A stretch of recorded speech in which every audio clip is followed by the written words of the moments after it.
El padre Martín y el padre Fuentes me pidieron que dé esta conferencia acerca del trabajo en el mundo medieval en base a unas conferencias, unas charlas y un libro de una profesora italiana que se llama Mariela Carlotti.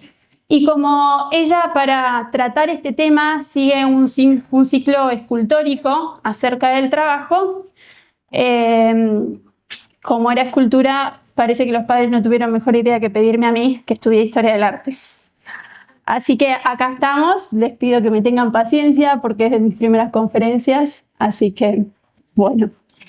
Este ciclo dedicado al trabajo, que se encuentra en la ciudad de Florencia, en Italia, se encuentra en el campanario del Duomo de Florencia, de la Catedral de Florencia. Y su artista, Giotto, el más conocido de los artistas, porque fueron varios los artistas que intervinieron, pero el más conocido es Giotto, que seguramente muchos habrán escuchado hablar sobre él, lo hace en la base del campanario, que el campanario es parte de este conjunto arquitectónico que se encuentra en el centro de Florencia, en el Trecento, más o menos. El Trecento es el 1300, ¿sí? Así como el 400 es 1400, el 200 1200.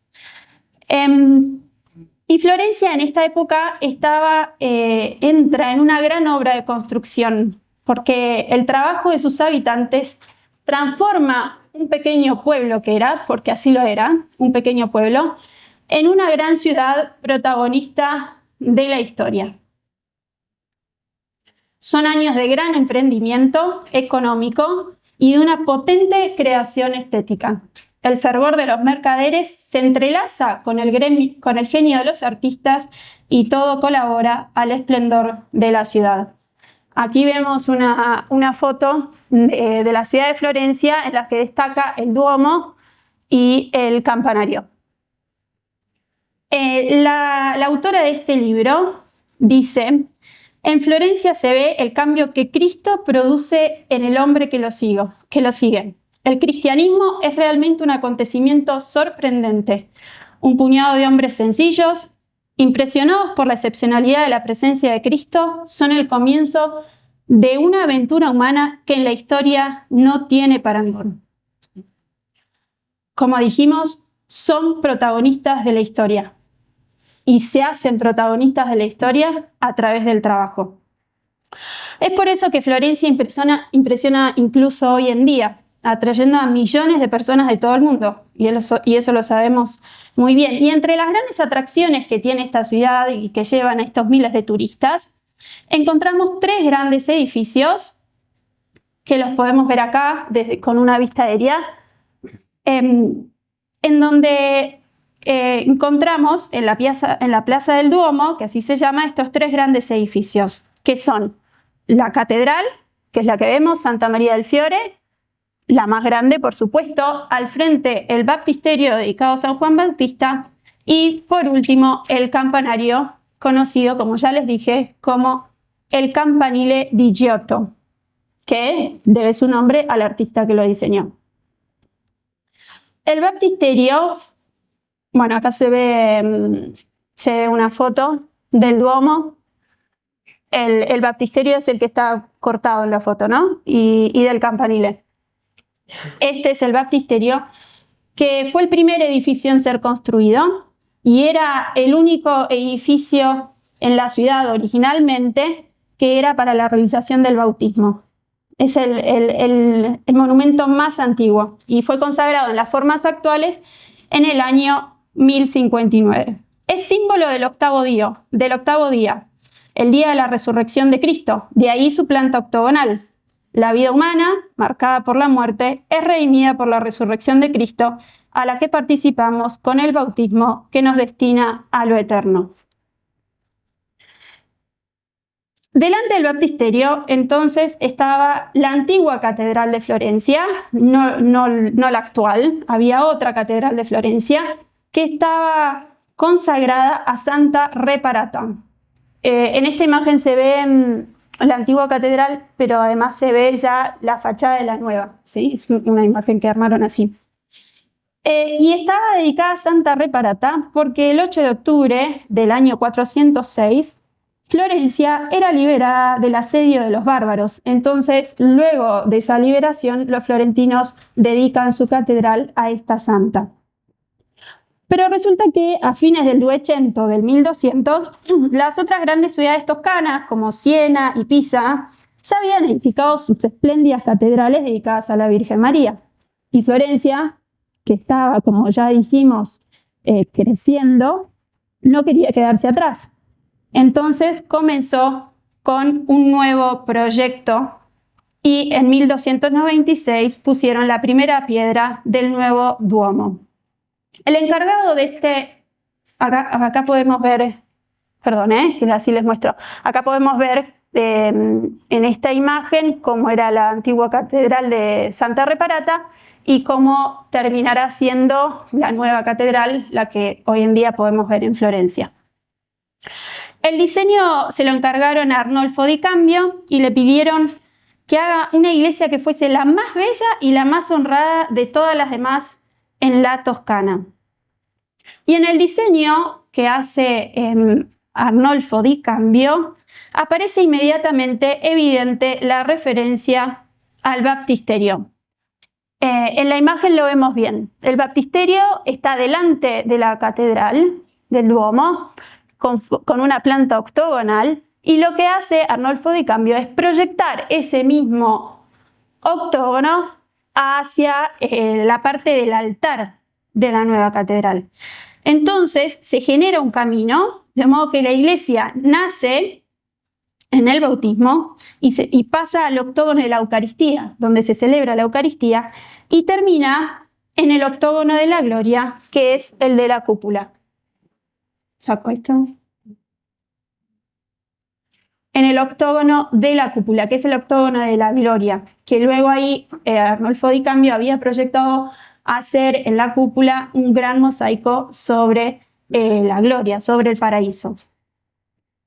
Arnolfo hizo el agujero para la cúpula, pero él no sabía hacerlo en realidad.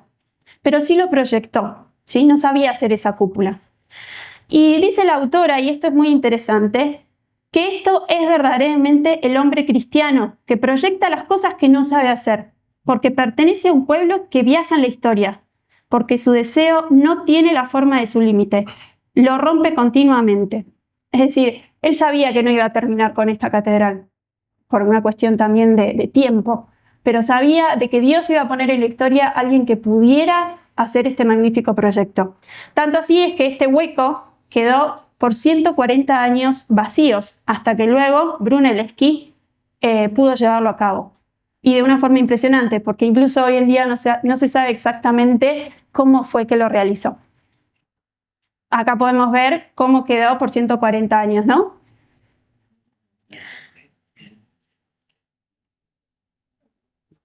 Bueno, la catedral misma es imagen de María, y así lo quisieron los florentinos. Es una novia adornada para el novio. El rico revestimiento de mármol policromado del exterior alude al vestido de la novia, y la desnuda sencillez del interior recordaba la imagen del útero de la Virgen en la que estaba la flor, Jesús.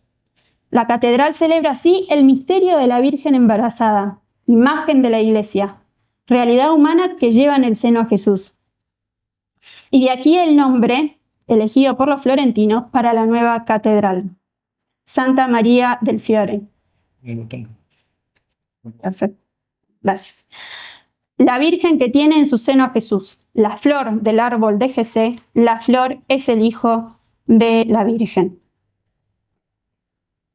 Aquí les puse una imagen del interior para que vean cómo contrasta, como recién leí, el exterior policromado y adornado y el interior que es muy sencillo. Bueno, y ahora pasando a nuestro tema, encontramos el campanario de Giotto. La construcción comenzó en 1334, cuando Giotto lo llamaron para que fuera el maestro de la nueva catedral de Florencia. Él estaba encargado de las dos cosas, pero él puso más bien sus energías en el campanario, que fue terminado en menos de 30 años. De todos modos, él no pudo concluirlo, sí lo proyectó y proyectó todo el ciclo del trabajo que vamos a ver ahora, porque él murió en 1337. Es así que después, entonces, Andrea Pisano lo va a suceder en la realización de este ciclo escultórico.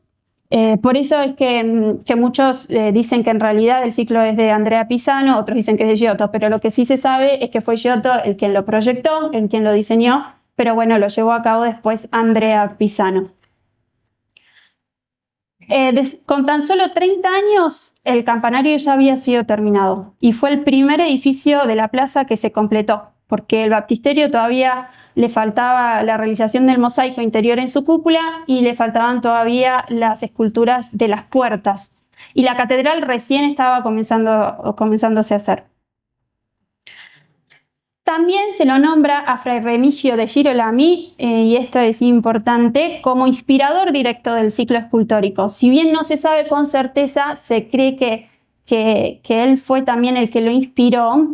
Él era un teólogo dominico que estaba activo en Florencia en aquella época y fue discípulo de Santo Tomás de Aquino en París. Y además también es considerado tradicionalmente uno de los maestros de Dante. Y él tiene un tratado en el que dedica un capítulo al trabajo y tiene muchas analogías con lo que vamos a ir viendo a lo largo de este ciclo escultórico. Entonces, vamos a ver que Giotto diseña este campanario, no sé si se llega a ver bien, a ver si puedo usar esto.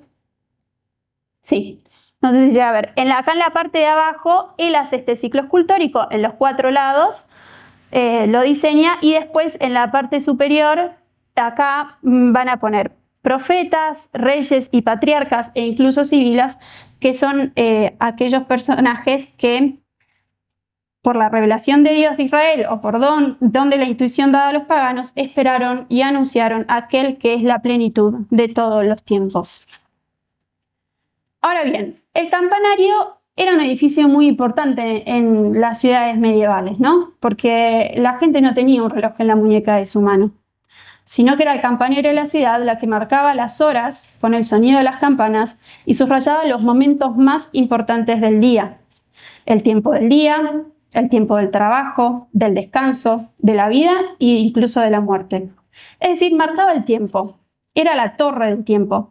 Y poner en la base de este campanario un ciclo escultórico dedicado al trabajo no es casualidad. Así lo hicieron los florentinos y esto tiene un sentido, porque en las paredes de este campanario de Giotto hay un nexo entre trabajo y tiempo, una unión entre trabajo y tiempo muy importante que se va a expresar a través de la descripción histórica de todas las actividades humanas.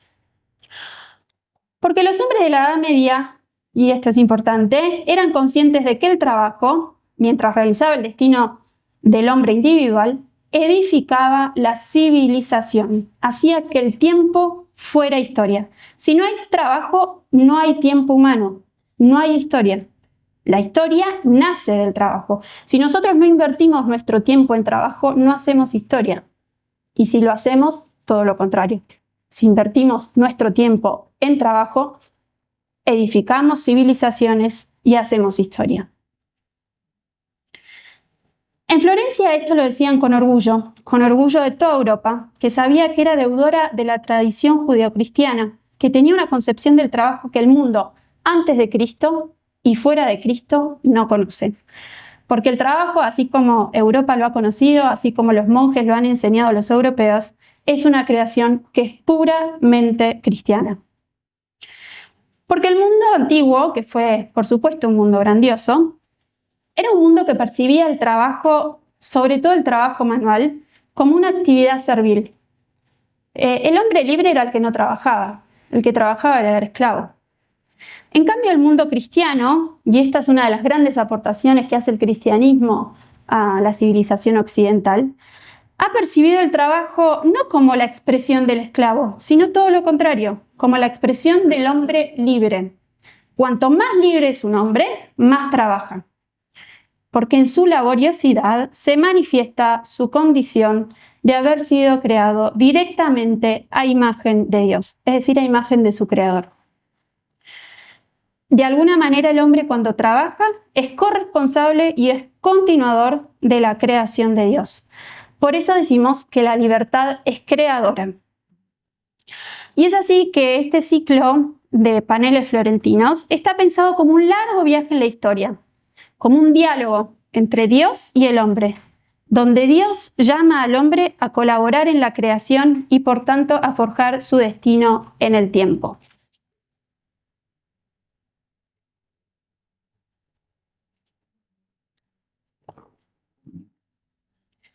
Ora et laboram, ora y trabaja. Solo en estos dos verbos se agotan todas las dimensiones del hombre. Esta frase de la regla de San Benito, que ya todos conocemos, marca uno de los aspectos fundamentales de esta revolución humana que el cristianismo ha introducido en el mundo. Esta concepción del trabajo, que fue difundida por los monasterios benedictinos principalmente, marcará el nacimiento, como lo dice la autora, de este extraño continente creado no por la geografía, sino por la historia. Los europeos han sabido invertir su tiempo en el trabajo y así edificar una civilización, así hacer historia y así, podemos decir también, edificar un continente. Por eso todas las ciudades, en general todas las ciudades europeas, hacían estos ciclos del trabajo en sus catedrales. Y Florencia, que era una ciudad que le debía mucho al trabajo, más que cualquier otra ciudad europea, desarrolla este ciclo de manera absolutamente original. Porque los ciclos medievales suelen describir el trabajo en relación con el ritmo de los meses o las estaciones del año. Este nexo es típico de las civilizaciones campesinas. En cambio, Florencia, su ciclo lo hace desvinculado a la exploración de los meses, porque en realidad Florencia tuvo una vocación más bien mercantil, ¿sí? no tanto campesina. Porque Florencia no había tenido ninguna importancia, ya al principio de la charla lo había dicho, había sido un pequeño pueblo, no tenía importancia, no había sido importante para ninguna civilización anterior, ni para la etrusca, ni para la romana. Tampoco tenía nada que pudiera asegurarle un futuro próspero, ¿sí? No tenía una materia prima, no tenía salida al mar, no tenía ningún río navegable. Tampoco era como Milán, el centro de una gran llanura fértil. Pero los florentinos, a través del trabajo, supieron crear su propio destino. Y lo crearon a través del arte de la lana y dando vueltas en todo el mundo para comprar lana y hacer telas. Y así fue que de repente, después del año 1000, Florencia tiene un gran florecimiento y se convierte en una gran ciudad, en una gran capital cultural, en una gran capital empresarial y gran capital financiera. Y podemos decir que en el ciclo del trabajo, que vamos a ver ahora, la ciudad de Florencia tiene la razón de su éxito, que no deriva de una tradición gloriosa, como ya dijimos, o de una riqueza ligada a la tierra, sino que brotan de aquellas actividades empresariales ciudadanas surgidas por la obra laboriosa de sus habitantes. Es el trabajo del hombre como participación en la creatividad de Dios lo que da sentido al tiempo, transformándolo en historia y civilización.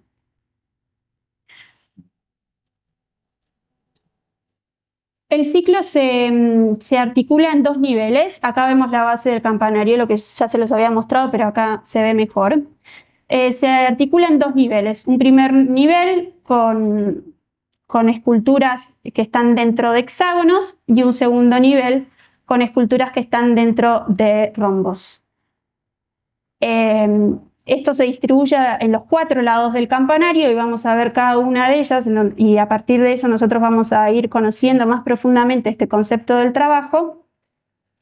Y como ya dijimos en otras charlas, en la Edad Media todo tenía un simbolismo. No es casualidad que hayan querido hacerlo con estas formas, el hexágono y el rombo, porque el hexágono, para el hombre medieval, recordaba los 6 días desde la creación, los días en que Dios trabajó.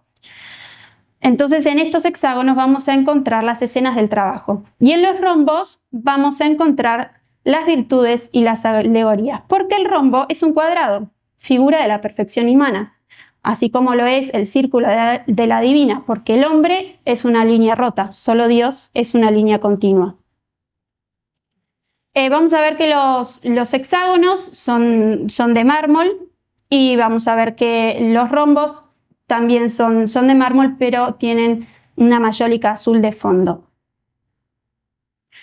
Alrededor de 1965, estas esculturas fueron extraídas del campanario para ponerlas en el museo, para preservarlas, sobre todo del clima y de lo que les pudiera pasar. Y actualmente las que están ahora son réplicas, ¿sí? Y si uno va a Florencia, lo que va a ver puesto en el campanario son las réplicas. Las originales están en el Museo de la Ópera del Duomo. Entonces, comencemos con los lados y a describir cada una de las imágenes para poder adentrarnos un poquito más en el tema. El primer lado que es el lado que es coplanar a la fachada del Duomo. Es decir, no sé, a ver si se ve. Sería este lado, frente al baptisterio, el lado coplanar a la fachada. Y el ciclo comienza definiendo qué es el hombre y cuál es su trabajo, ¿no? Porque ya habíamos dicho que el hombre tenía que era semejante a Dios y tenía que trabajar en la creación, pero ahora tenemos que ver qué es ese hombre y cuál es ese trabajo que tiene que hacer. Y la respuesta la encuentra la cultura medieval en las primeras páginas de la Biblia, concretamente en el libro del Génesis. El hombre es una criatura hecha por Dios a su imagen y semejanza. Dios, que es el eterno trabajador, crea todas las cosas de la nada y llama al hombre a colaborar en la creación. En esta vocación reside toda la dignidad del trabajo humano. Dice la autora, es maravilloso el misterio del hombre, tan frágil que se asemeja al polvo del que había sido tomado, tan noble porque en el gesto libre del misterio creador quería revelar algo de su gloria, llamándole a participar en su dignidad. Y solo en el cristianismo encontramos estas dos dimensiones tan distintas de nuestro ser. Una pequeñez cercana a la nada y una grandeza cercana a Dios. Y cuando nuestra civilización se aleja de esta autoconciencia, el hombre cae o bien en una presunción en donde no ve su fragilidad, o termina siendo un hombre desesperado, que no ve su estatura ni su dignidad. La primera baldosa, entonces, ahí estamos, representa la creación de Adán. Acá se ve bien. Y dijo Dios, hagamos al hombre a nuestra imagen, conforme a nuestra semejanza, y dominará sobre los peces del mar y las aves del cielo, sobre los ganados, sobre las bestias salvajes y sobre todos los reptiles que se arrastran sobre la tierra. Al comienzo del ciclo, el realismo medieval nos obliga a meditar sobre la gran obra de Dios, que es la creación, y cuya cúspide es el hombre, la criatura, hecha a imagen y semejanza del Creador. En el segundo azulejo vemos que está la creación de Eva. Dios no crea al hombre solo, sino que concibe al hombre como un misterio de comunión. Hombre y mujer, Dios creó al hombre a su imagen, a imagen de Dios lo creó, varón y hembra los creó, dice el Génesis. Continúa con el trabajo de los progenitores, es decir, el trabajo de Adán y de Eva. Adán, como lo vemos, está inclinado hacia el suelo, trabajando la tierra. Eva, a su lado, sostiene el uso. Y acá vemos algo muy interesante, porque muchos ciclos escultóricos sobre el trabajo ponen también el pecado original. El ciclo de Florencia no pone el pecado original, sino porque dice el trabajo no es consecuencia del pecado original. ¿Sí? Porque el trabajo justamente es lo que nos hace semejantes a Dios. Así como el Padre, Dios Padre es el eterno trabajador, el hombre también es el trabajador. Y Dios creó en el cosmos, en el universo, un ser semejante a Él para que continuara con su obra. Entonces, ¿cuál es la consecuencia del pecado original? La consecuencia del pecado original no es el trabajo, como ya dijimos, sino es la fatiga en el trabajo, que lo podemos ver en esta espalda encorvada de Adán. La consecuencia del pecado original no es ni trabajar ni parir, sino todo lo contrario, porque en estos dos verbos el hombre imita a Dios como creador e imita a Dios como padre, sino que la consecuencia es el sudor y el dolor. Es decir, el hombre ahora, para poder imitar a Dios creador y a Dios como padre, sufre. Tanto es así que el hombre es donde más es tentado. Y hoy en día esto se ve mucho. El hombre siente el trabajo como esclavitud y huye de la paternidad y de la maternidad. Sobre esta escultura, este relieve, Antonio Paulici, un historiador del arte italiano, hace esta descripción que me pareció buena leerla. Dice: a partir del trabajo de Adán y Eva comienza la historia de la civilización. A partir de ellos comienza el progreso, la fascinante epopeya del hacer humano. A pesar del vívido realismo de la representación, Adán y Eva están absortos en sus oficios, con una concentración del tipo religioso, casi como si fueran conscientes de la alta dignidad de lo que están haciendo. Porque es así, aunque la vida original deja esta huella de dolor y fatiga en el trabajo humano, así es la vocación del hombre en el tiempo y se expresa en el trabajo. Los otros 4 hexágonos que quedan representan los trabajos primordiales según el Génesis, junto con sus fundadores bíblicos: el pastoreo con Jabal, la música con Jubal, la metalurgia con Tubal-Caín y la viticultura con Noé. La cultura cristiana medieval, que ve en el trabajo un instrumento de redención, considera a estos 3 primeros progenitores de todas las artes y al cuarto, Noé, que es padre de la humanidad salvada del diluvio, principio de esta reconciliación con el Creador que se cumplirá con la venida y el sacrificio de Cristo. Entonces la cuarta baldosa, que es el pastoreo, representa a Jabal, el cual vino a ser padre de los que habitan en tiendas y crían ganados. Y en este relieve vemos una traducción perfecta de este versículo bíblico. Un hombre que al comienzo de la noche se sienta en el umbral de la tienda a vigilar su rebaño. Y la dignidad del hombre trabajador se acentúa más por la elección del autor que hizo en su rostro. Si ustedes ven, yo les volví a la creación de Adán para que ustedes vean el rostro de Dios Padre, lo mismo se ve en la de Eva, y lo comparemos con el rostro de Jabal. ¿Lo ven? Que es muy similar. ¿Y por qué el autor hace esto? Porque justamente es colaborando con la creación, con el trabajo de sus manos, como el hombre encuentra su rostro original de ser hecho a imagen y semejanza de Dios. Sigue con la representación de la música, con el Jubal, que era hermano de Jabal, el cual vino a ser padre de todos los que tocan la cítara y la flauta. Porque ¿qué hace un pastor cuando pastorea?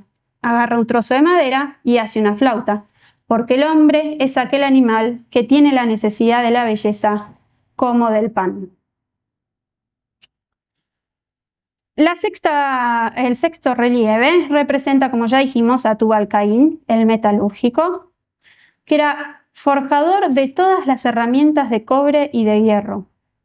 Acá vemos en su taller de herrero, Tubal-Caín, que forja los metales, fuerza la materia para que se adapte a sus necesidades.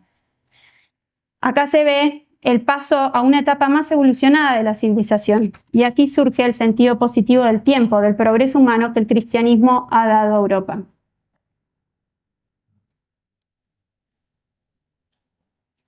Ahora, en la última baldosa de este lado, última baldosa hexagonal, podemos encontrar entonces, como ya dijimos, la viticultura con Noé. Noé comenzó a cultivar la tierra y plantó una viña, mas bebiendo del vino se embriagó y se quedó desnudo en medio de su tienda. Acá vemos que Giotto lo que hace, pone gran parte de este azulejo, se lo dedica al viñedo y a su fruto, que es el vino. ¿no? En ese barril. Y no hace hincapié en el pecado de Noé, sino más bien a ese sentido positivo, a ese trabajo de Noé. ¿Sí? Que como ya habíamos dicho, que con Noé empieza esa alianza del hombre con Dios destinada a ser eterna, y su invención, que es el vino, fruto de la tierra y del trabajo del hombre, como dice la liturgia, será junto con el pan el signo elegido por Cristo para permanecer presente en la historia. Sobre estos relieves, entonces, dedicados al Génesis, encontramos los planetas, 7 planetas: Luna, Mercurio, Venus, Sol, Marte, Júpiter y Saturno.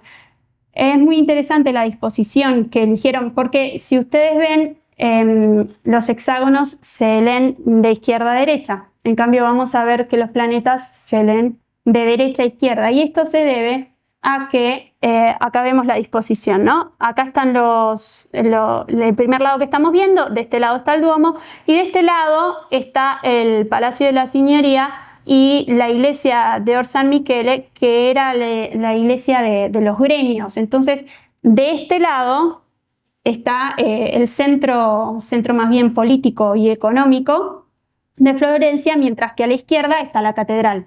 Por esta razón, el planeta más cercano a la Tierra, que es la Luna, mira hacia la derecha, mientras que el planeta Saturno, el más cercano a lo celestial, mira hacia la catedral. Se colocan entonces dentro de los rombos personificaciones de los planetas. Cada uno de ellos tiene algún signo que lo distingue, ¿no? Comenzamos entonces de derecha a izquierda con la Luna. Algunas de las imágenes no son tan buenas, pero son las que conseguí. De hecho, esta tiene una marca de agua. Pero bueno, van a ver que algunas son mejores que otras, pero bueno, es lo que había. La Luna, que es una joven que sostiene una fuente en la mano derecha y está sentada sobre el agua, debido a la conocida influencia del astro sobre el agua. Le siguen Mercurio, con Géminis, Venus, que es la diosa del amor y la fertilidad, con amantes en la mano, Marte, el dios de la guerra, está representado como un caballero, mientras que,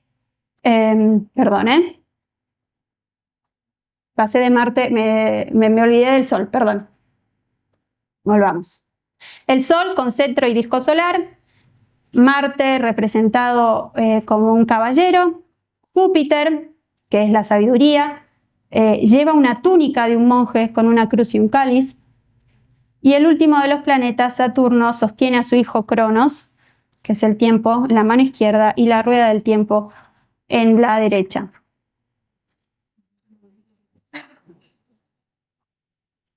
En este lado del campanario está representado el hombre natural, el hombre tal como sale de las manos de Dios, herido por su rebelión original, dominado por los planetas, por las fuerzas naturales de la necesidad.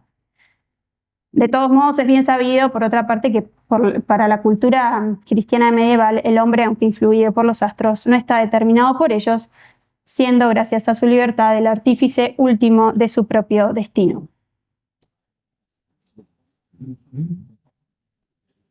En el segundo lado, podemos decir que entre el primer lado y el segundo lado, que es este, es el año cero. Hagamos de cuenta, ¿sí? Porque en el segundo lado irrumpe Cristo en la historia, irrumpe el acontecimiento de Cristo. Ahora el hombre, que antes era dominado por los planetas, ahora es dominado por el conocimiento de Cristo y experimenta el trabajo ya no como una mera respuesta a sus necesidades inmediatas, sino como una forma de su realización.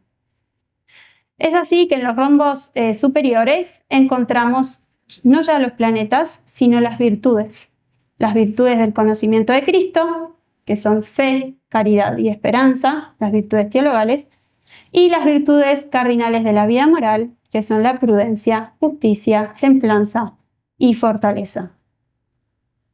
Y bajo estos hexágonos, bajo estos rombos, encontramos los hexágonos que representan el trabajo del hombre a la luz de Cristo, que finalmente lo descubre. Los azulejos de las virtudes también son personificaciones o alegorías y también tienen atributos para facilitar su comprensión. La fe adopta la forma de una mujer que sostiene una cruz en la mano derecha y un cáliz en la izquierda.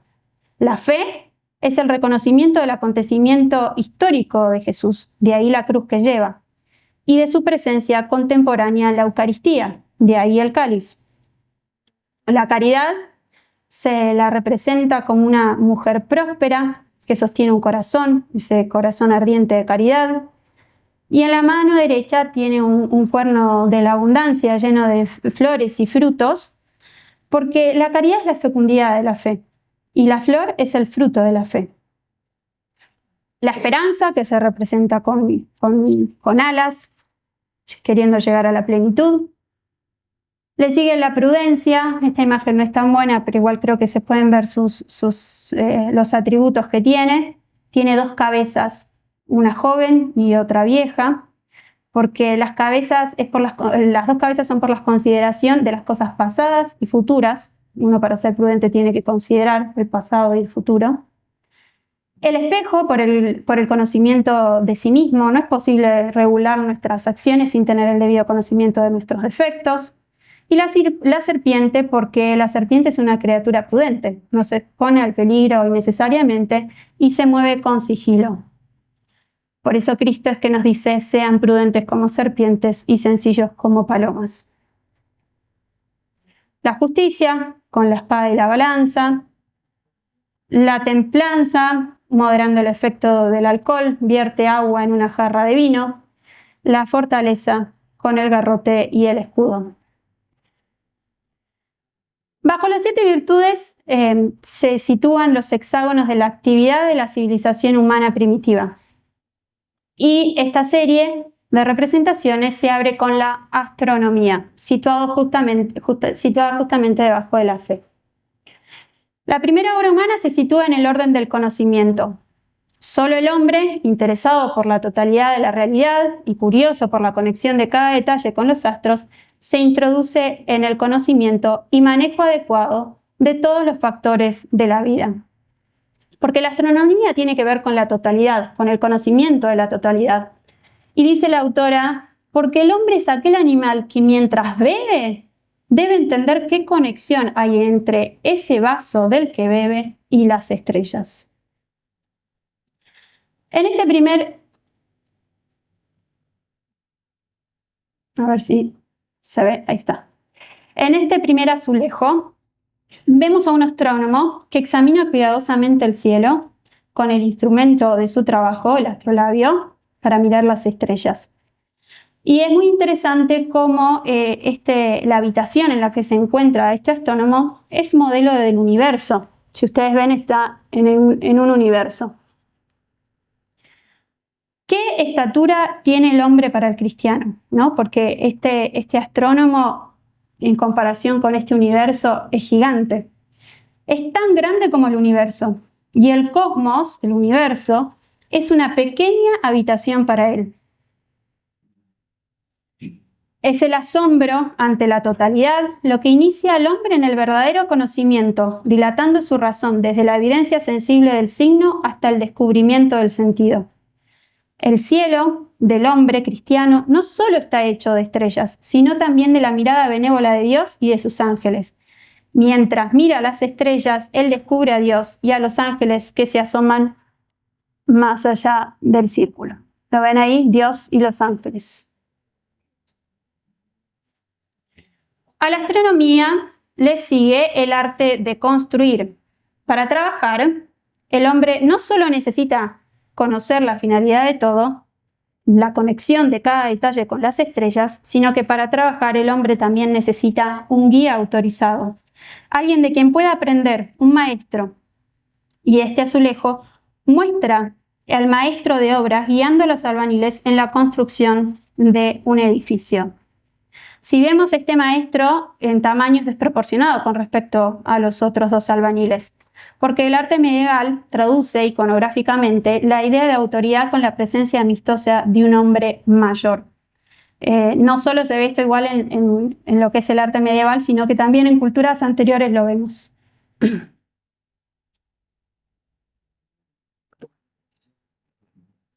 Y este maestro tiene la semejanza de Cristo, es decir, Es la piedra angular, el verdadero constructor de la casa, la iglesia, sin la cual en vano trabajan los constructores. En el tercero aparece la medicina. Un médico que se sienta a observar un frasco de orina que los pacientes le entregan en unos soportes de cuerda, ¿no? Y la grandeza de la obra depende de la finalidad, no del tema. El médico no se ocupa de las estrellas como el astrónomo, sino de los enfermos, y sin embargo, su trabajo tiene la misma dignidad que el del astrónomo. El médico, que está mirando la orina a contraluz, se encuentra simétricamente invertido con respecto al astrónomo. Vuelvo atrás así, lo podemos ver. Uno mira para un lado y el otro mira para el otro lado. Uno mira las estrellas, otro mira la orina, pero son igualmente nobles, porque el valor del trabajo no está en aquello que se hace, sino en la persona que lo hace y cómo lo hace.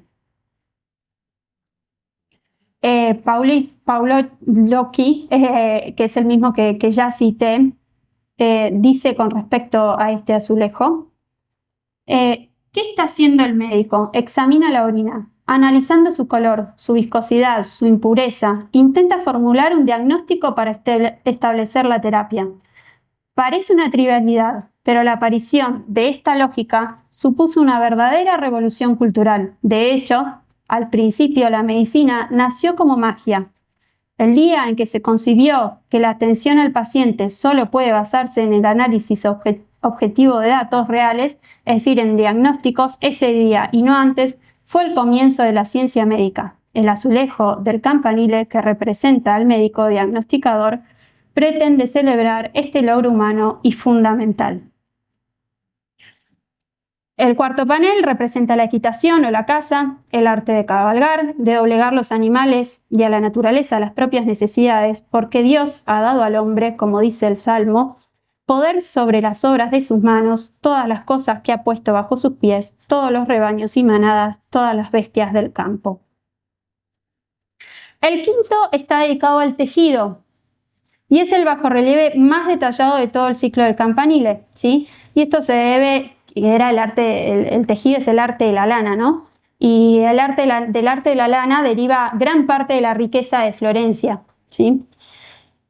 Además, en este escrito que ya había nombrado, de Fray Remigio de Girolami, se habla también mucho del arte de tejer, y que dice que el arte de tejer es el trabajo que hace Cristo en la historia. Después de la resurrección, Cristo es el tejedor, porque teje en la historia su túnica, que es la iglesia, para que los hombres, tocando la túnica, conozcan su persona. El ciclo continúa con la legislación, representada con Foronius, el mítico fundador del derecho, que entrega las leyes a los hombres. Y esta justamente lo pone acá porque la introducción de las leyes escritas marca una transición en la civilización. Y el último de este lado es la mecánica, con el mito de Dédalo. Habíamos visto que estos hexágonos comienzan con la astronomía. El hombre que examina cuidadosamente el cielo abre esta sección y el hombre que lo conquista cierra el cielo. Y los hexágonos de este lado muestran esta parábola, esta trayectoria del hombre europeo, ¿sí? Curioso por los mecanismos del cosmos y atraído por tierras inexploradas, por hazañas que ampliaron los límites preestablecidos de lo conocible y lo conquistable. Dédalo, considerado en la antigüedad clásica como el inventor mítico de todas las artes y técnicas, es exaltado en esta función por la cultura medieval. Los hombres de aquellos siglos, constructores de catedrales, eran apasionados inventores de herramientas y máquinas para la realización de sus ambiciosos proyectos. La inclusión de figuras clásicas y mitológicas no era ajena a la cultura de la época, porque también muchas veces nos hacen creer eso, que el medioevo olvidó toda la antigüedad, y no es así, estamos lejos de eso, sino todo lo contrario, que la asume y la perfecciona.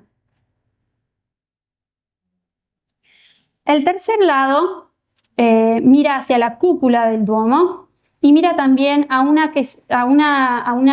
calle que se llama Vía del Estudio, porque en los mismos años en que Giotto estaba diseñando estos relieves, allí abría sus puertas la Universidad de Florencia. Entonces, los relieves de este lado del ciclo son un homenaje a la universidad, creación suprema medieval. Porque, como ya se dijo en las conferencias anteriores, la unidad entre razón y la fe es el genio de Europa. Y de esta unidad, cuya expresividad es la universidad, nace el trabajo de la perfección humana.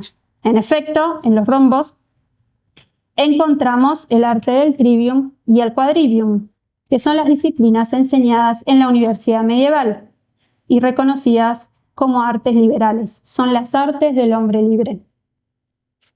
Y debajo de ellas, en los hexágonos, encontramos los trabajos que alcanzan la perfección del gesto artístico y constituyen la cumbre de la civilización humana.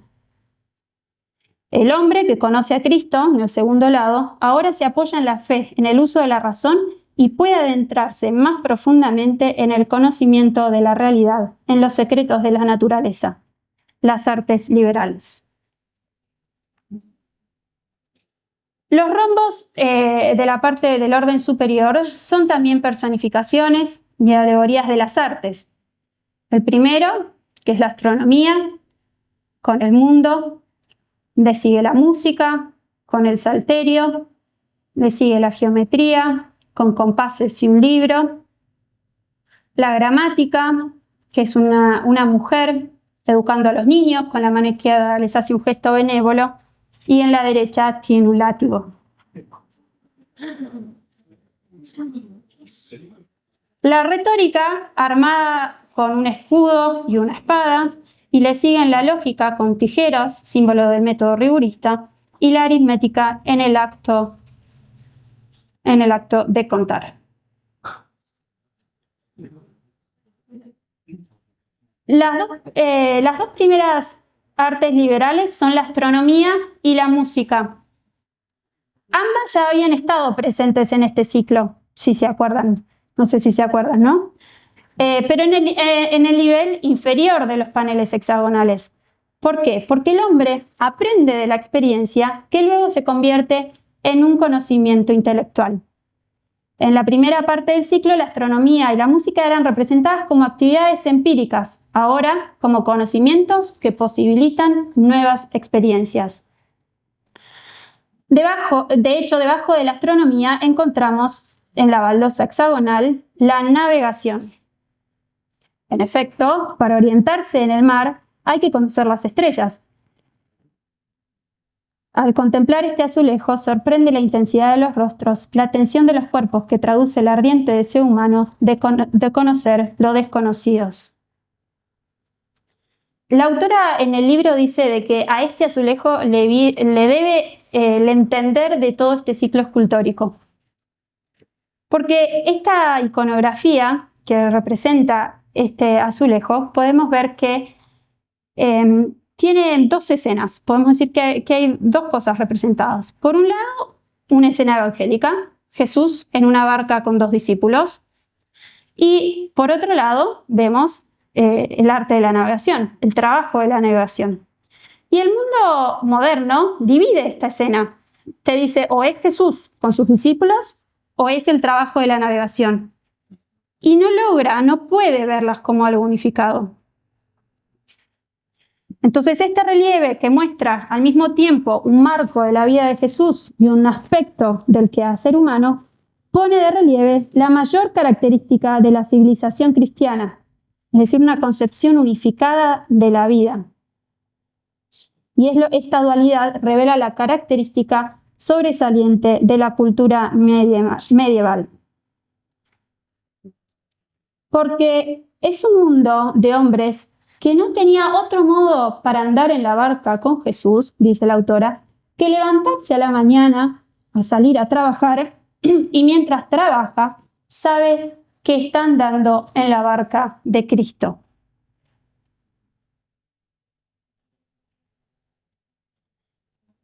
El siguiente relieve está dedicado a la justicia social para representar usó una escena mitológica, Hércules matando a Caco.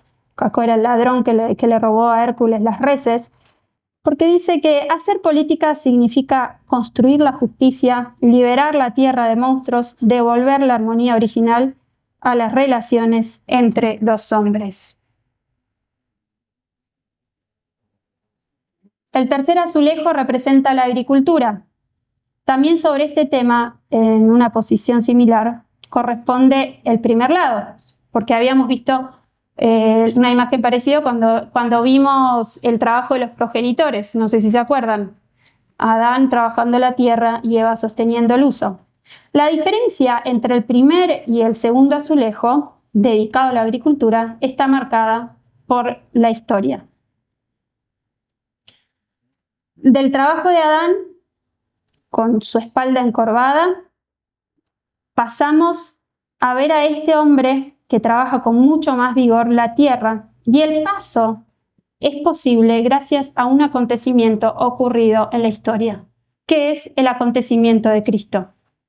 El hombre que trabaja ya no es siervo, sino dueño de la tierra, tanto que parece comunicar este vigor y esta dignidad incluso a los bueyes, mientras enseña al mismo tiempo a hacer lo mismo a su hijo, que lo mira con admiración.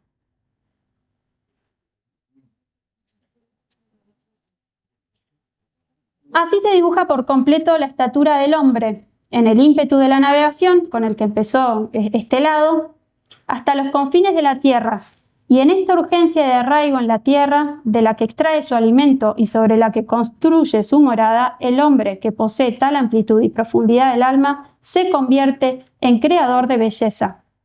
Y el arte es la expresión suprema del corazón. Y el arte, en sus múltiples formas, es a las que están dedicadas las últimas baldosas hexagonales de este lado, que son el teatro, el arte del espectáculo, que está representado por un carro con una auriga que lleva una máscara en la cara. Es un actor con una máscara que va de ciudad en ciudad, animando a los hombres con el teatro. Es el arte que regenera el cuerpo y el espíritu a través de las emociones que suscita, dice Fray Remigio de Girolamo. Las tres últimas siguen con el arte. Primero representa la escultura, la pintura y la arquitectura. El escultor, que se lo identifica con Fidias, aquel escultor griego famoso por las obras principalmente del Partenón, está esculpiendo un desnudo masculino. Lo vemos más de cerca. Inclinado sobre su obra, parece querer comunicarle su espíritu y hacer pensar y nos hace pensar en las representaciones medievales de la creación de Adán. Si ustedes recuerdan, el primer hexágono que vimos de la creación de Dios, Adán, Dios está en una posición muy similar a este escultor. ¿Sí? Está parado Dios. Acá el escultor está sentado, pero está inclinado, dándole el ser al hombre. Acá vemos algo muy similar, ¿no? Porque es ese escultor que da vida a su obra. La pintura, el pintor también está pintando en su taller, también se inclina hacia su obra, como si persiguiera esa idea creadora que le dicta su gesto artístico. Del otro lado del panel vemos que hay como un tríptico, los típicos trípticos que se usaban en aquella época para las obras artísticas. Y la arquitectura, que ya no se parece a aquel albañil presente en el segundo lado, sino que es un hombre que moldea y da forma al espacio, respondiendo al gesto de Dios que crea la gran sala del universo. El hombre imita al misterio hasta este punto. Y si dice algo también muy curioso, si este arquitecto representado en el acto de dibujar sus planos levantara la cabeza, podría admirar ante sí la inmensa molde de Santa María del Fiore, tal como fue concebida por su mente.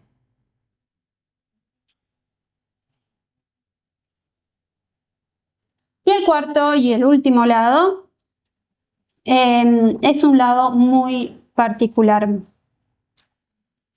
Porque en este lado, según el diseño original, porque después fue modificado, Según el diseño original, ya no encontramos esta doble alternancia entre rombos y hexágonos, sino que solo hay rombos, pero que ya no son alegorías, sino que son trabajos reales. Y esto se debe a que en el mundo existen obras en las que coinciden el ideal y la realidad, el conocimiento y la acción. Son 7 trabajos perfectos que la mayor parte de los hombres no ve, no conoce. Porque si los hombres lo vieran, trabajarían mucho mejor. Si lo conocieran, trabajarían mucho mejor. Es el lado de los trabajos perfectos, más perfectos que la escultura, que la pintura e incluso de la arquitectura. Es un lado que hoy en día, acá se ve bien. A ver, el cuarto lado sería este, que no se ve, que da a la catedral. Hoy en día no es transitable porque le pusieron estas rejas. Antes sí se podía pasar, era transitable, pero los otros 3 lados uno necesariamente los ve, ¿no? Porque si uno transita por la plaza necesariamente lo ve. En cambio este lado era para los curiosos, para aquellos hombres venturosos que querían verlo, que se adentraban en el pasillo para verlo. Y estos, entonces, 7 trabajos perfectos son los sacramentos, que son los gestos del trabajo de Cristo en la historia. Son la obra de Cristo, que como hombre, son la creatividad de Cristo, en la que lo ideal sucede y se convierte en un trozo de realidad, transparente de lo eterno.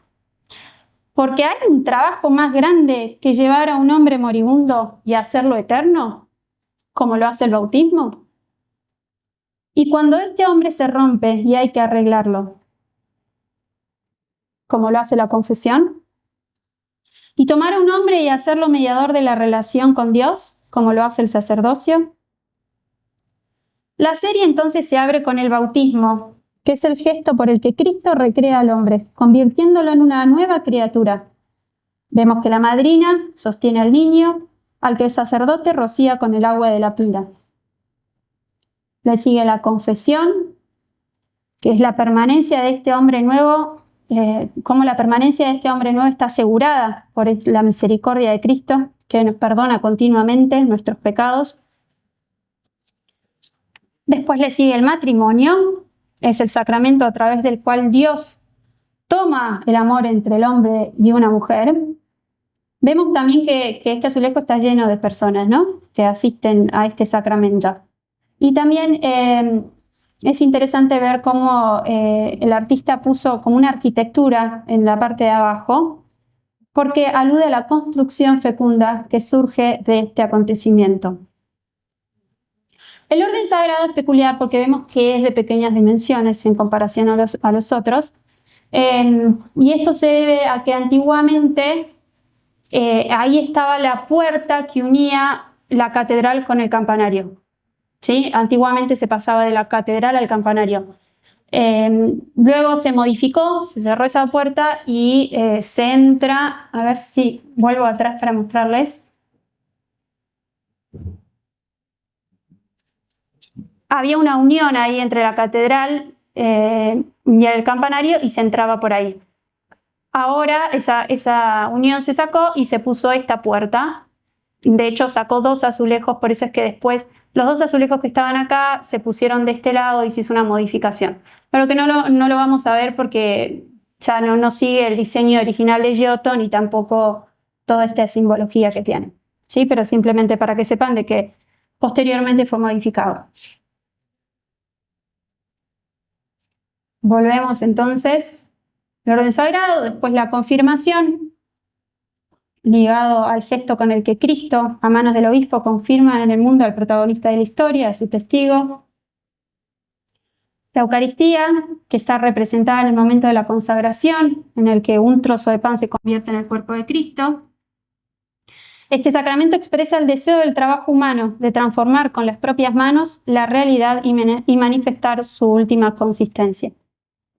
Y por último, la extrema unción, que cierra esta sección, que es el trabajo de Cristo que acompaña al hombre hasta el umbral de lo eterno. Y lo eterno, de hecho, la palabra conclusiva de este último bloque, que en el rincón inferior contiene un pájaro, que puede ser un águila lista para volar a lo alto, o un pelícano, símbolo de Cristo, que se rasga el pecho asegurando con su sangre un alimento inmortal para sus hijos. Entonces, esta misteriosa obra de Cristo, cuyos gestos son los sacramentos, son la obra perfecta que hay en el mundo, aquella a la que tiende toda la laboriosidad humana. Los sacramentos son las obras del gran sacramento de Cristo en la historia, que es la Iglesia. También, por este motivo, estos paneles están orientados hacia la catedral, como ya habíamos dicho. Y para terminar, y no aburrirlos más, puse una frase, una cita, mejor dicho, porque es larga, que me pareció que iba muy bien con una síntesis de todo este recorrido del ciclo escultórico. El trabajo es el intento del hombre de invertir en sí mismo, su proyecto, su idea, tiempo y espacio. Para el cristianismo, el trabajo humano es el lento comienzo de un dominio del hombre sobre las cosas, de un gobierno al que aspira realizando la imagen de Dios, el Señor. La realidad física fue originalmente el instrumento por el cual el espíritu se realizaba de manera transparente, directamente orientada al fin. Para la tradición cristiana, después de la ilusión de autonomía del hombre, el pecado original, la realidad se ha vuelto ambigua, instrumento, por tanto, también de obstáculo a la expresión del espíritu. Jesucristo es el instante de la historia en que la realidad deja de ser ambigua y vuelve a ser gloriosa a través de Dios. Jesucristo es el punto en el que la historia y el universo retoman su verdadero significado. Ahora bien, la comunidad cristiana prosigue esta redención y hemos visto cómo en los sacramentos la realidad constituye un puro conducto a Dios, en cuanto en ellos contiene lo que significa, da lo que promete. Por eso, en la liturgia, la materia vuelve a ser amiga del hombre, se desarrolla la obra de la redención y el universo vuelve a su origen. Nada más.